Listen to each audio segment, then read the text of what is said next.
Tequia, pleasure to see you. It's a pleasure to meet you as well. Excellent. So, you guys just launched a new product for B2B marketers. Absolutely. So, Activate ABM is the most sophisticated account-based marketing program now in the market. It leverages our rich intent database, which basically allows us to target decision makers and companies showing an interest or intent for product and services right now. So it complements our two legacy businesses, which are demand solutions, content marketing, essentially lead generation, as well as our brand solutions.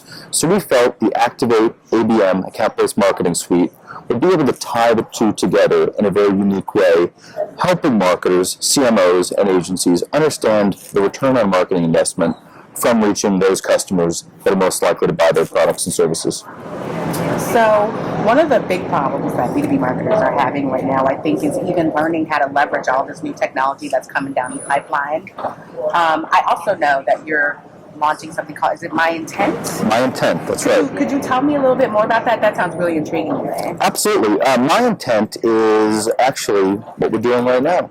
We're interviewing decision makers, thought leaders, CMOs here at the event to be able to get their perspective on what their intention is with their marketing program, what are their thoughts, what are their challenges, how are they executing on some of the difficulties in B2B marketing today, and we wanted to get expert opinions on how they're engaging, satisfying, and overcoming all these challenges in the marketplace. So we wanted to have a video series on the heels of the BMA event.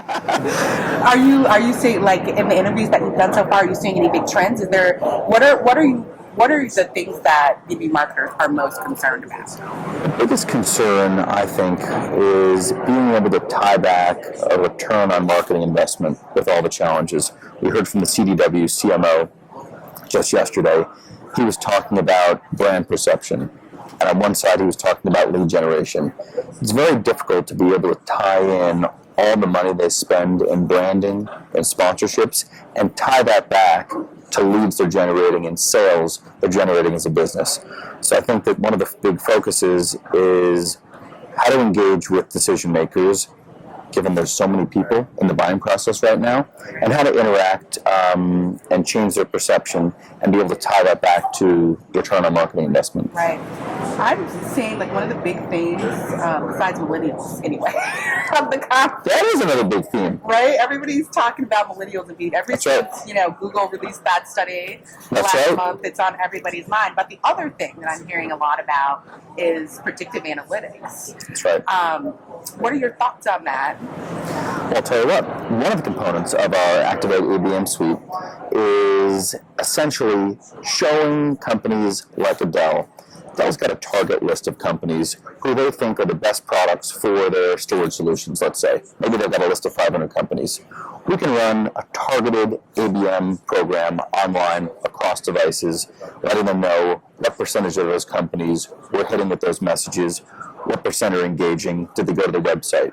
But one of the unique things with predictive signals is we are able to complement target lists with, here are the other companies that you should be engaged with, targeting right now. These are the companies who are showing an interest or intent in those storage solutions, if we're using Dell as an example, and we're able to hit them with messaging to be able to say, here's another group of companies that you should be interacting with, engaging with, and filling your sales pipeline with. So the predictive signals basically allow us to complement target lists for those companies based on who's in the market now, who's showing interest now, and how do we engage with them. Right. So extremely important.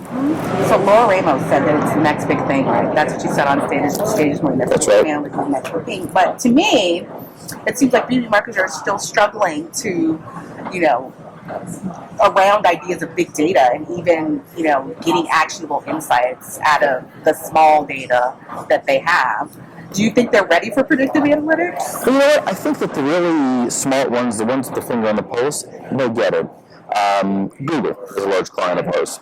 Google has unlimited data on you, on me, on everyone. What they don't have is unique analytics showing them what companies are interested in products and services. So at Madison Logic, we're able to track 260 million individuals across the globe at 2 million companies. And we're able to see what they're engaging with in terms of articles being read, videos being watched, white papers downloaded, events such as this, people registering. So people are showing their interest or intent across websites, devices, and we're able to track and glean that information and run always-on campaigns leveraging that. So someone's not taking a target account list from the sales team saying, here are the customers we should go after. They're using technology and leveraging technology and making actionable insights and targeting ads based on those predictive signals. So I think really smart marketers are leveraging that. But media companies and marketing companies like ours, we have to come up with reporting that validates it. So we're not showing impressions and click-through rates. There was a CMO of CDW that said, you're more likely to get struck by lightning than click on an ad. And that's true, right? People who are clicking on ads, they're not really engaging. So what we come up with are advanced reports on showing what companies in the target account list did we hit with your messaging online? How did they engage with those ads? What percentage went back to the website? And then they can let us know how many of those companies went up the pipeline and turned into sales. Okay. I have one last question. It's a two-part question. Okay. First, what is the number one challenge that's keeping B2B marketers up at night these days? And the second one is, what's the biggest opportunity for B2B marketers these days? So the number one challenge, and I think it's been a big theme here at BMA 15, is really tying back 100% ideally of the marketing dollars being spent to a return on marketing investment. So from brand to demand, how can they connect all the sponsorships they do offline, within TV, within online media, to the demand generation and lead generation. There's very few companies that can satisfy brand and demand and be able to tie that loop back. So I think that's the biggest challenge. And I think given the new role of CMO, we've got engineers turning into CMOs, we've got data scientists turning into CMOs. And it's kind of a very unique, evolving role within the company. So those individuals are much more demanding and what they're expecting from traditional marketers. And number two? Biggest opportunities.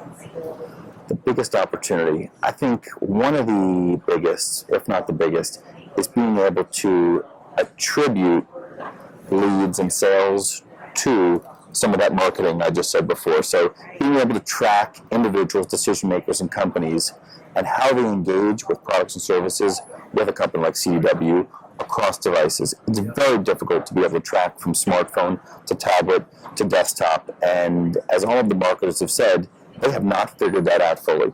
That is the biggest opportunity to be able to garner the millennials, as well as all the other decision makers, and engage with them and see how sophisticated they can get with cross-device attribution. Awesome. Great. Thanks for chatting with me. Oh, thank you very much. Really appreciate it.